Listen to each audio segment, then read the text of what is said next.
Oke bosku, balik lagi bersama gua di channelnya Chip23. Jadi di video kali ini gua bakal bagikan lanjutan video kemarin, yaitu cara mengisi data-data saat melakukan daftar Brimo belum mempunyai rekening. Nah, tanpa berlama-lama lagi langsung saja kita mulai. Kita mulai dari cara mengisi data pribadi. Yang pertama di sini kita diminta untuk memasukkan tempat lahir. Silahkan teman-teman lihat di KTP untuk tempat lahirnya. Di sana sudah tertulis jelas. Teman-teman tinggal masukkan di sini.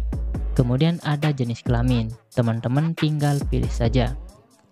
Lalu ada agama. Di sini teman-teman tinggal klik kolom ini, maka nanti muncul pilihan agama yang bisa kita pilih.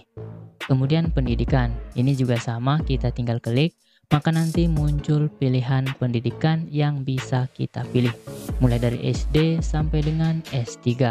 Dan jika teman-teman tidak sekolah, nantinya teman-teman bisa pilih yang lainnya ini. Kemudian status perkawinan, ini juga sama seperti yang tadi, kita tinggal pilih sesuai dengan yang ada di KTP kita. Apakah belum kawin, kawin, duda, atau janda. Oke, jika sudah teman-teman tinggal lanjutkan, maka nanti akan lanjut ke tahap berikutnya, yaitu mengisi data alamat. Pertama di sini kita diminta untuk memasukkan kode pos. Teman-teman bisa lihat di kartu keluarga antara sebelah kiri atas atau kanan itu tertulis kode pos 5 digit angka. Teman-teman tinggal masukkan kode pos tersebut di sini, maka nanti akan muncul alamat sesuai dengan kode pos yang teman-teman masukkan. Teman-teman tinggal pilih saja. Selanjutnya ada RT RW. Kalau ini teman-teman tinggal sesuaikan dengan yang ada di KTP. Jika tidak ada yang tertulis di KTP, hanya tertulis min, teman-teman masukkan 000 saja di bagian RT dan RW ini. Kemudian detail alamat.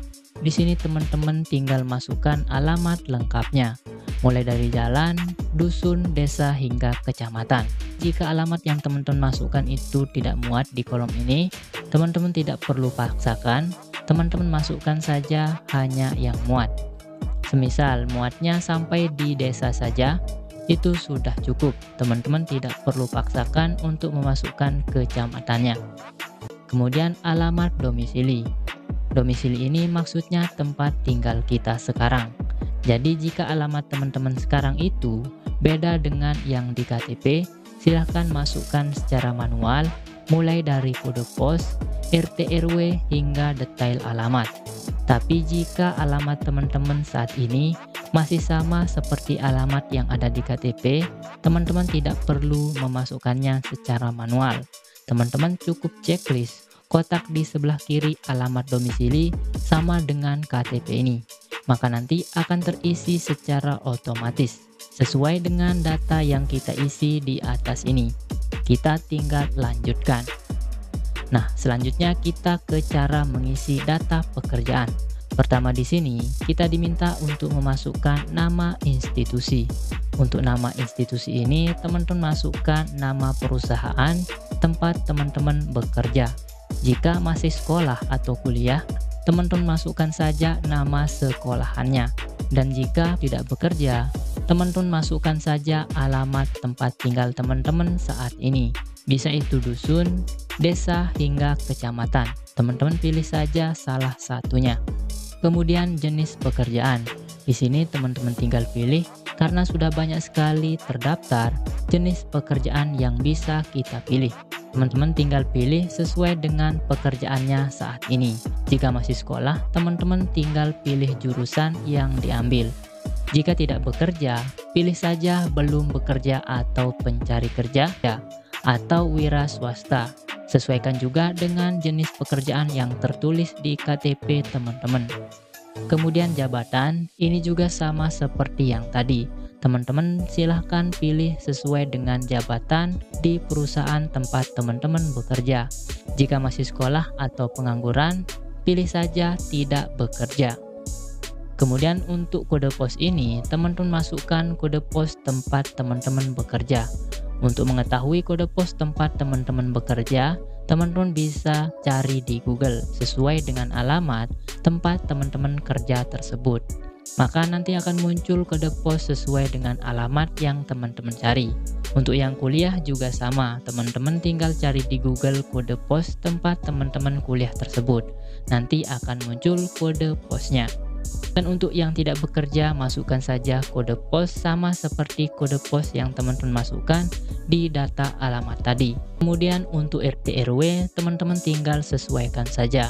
Detail alamatnya juga tinggal masukkan sesuai alamat tempat teman-teman bekerja bagi yang sudah bekerja, atau alamat sekolah bagi yang masih sekolah, dan alamat rumah untuk yang tidak bekerja. Jika sudah, teman-teman tinggal lanjutkan. Selanjutnya kita diminta untuk mengisi data keuangan. Kita mulai dari sumber pendapatan.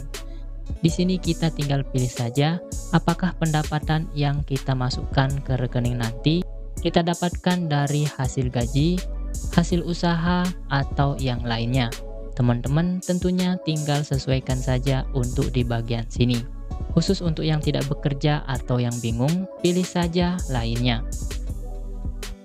Kemudian pendapatan per bulan. Jika pendapatan teman-teman kurang dari 1 juta, nggak apa-apa teman-teman pilih yang 1 juta sampai dengan 5 juta ini. Oke, kemudian transaksi nominal harian. Ini juga sama seperti yang tadi. Teman-teman pilih yang paling mendekati saja. Kemudian yang terakhir, tujuan pembukaan rekening. Di sini teman-teman tinggal pilih apakah untuk menabung, transaksi pribadi, atau lainnya. Jika teman-teman belum tahu tujuan membuka rekening untuk apa, saya sarankan teman-teman pilih menabung saja. Oke, setelah itu teman-teman tinggal klik lanjutkan. Maka teman-teman akan lanjut ke tahap konfirmasi data atau melakukan pemeriksaan data yang sudah dimasukkan tadi. Nah, untuk langkah selanjutnya ini sudah saya buatkan secara lengkap. Teman-teman bisa klik videonya, saya taruhkan di akhir video ini. Karena di sini saya buatkan khusus untuk cara mengisi data, jadi saya cukupkan videonya sampai di sini. Semoga bermanfaat. Jangan lupa like, subscribe, and thank you for watching. Maksud gua thank you for watching.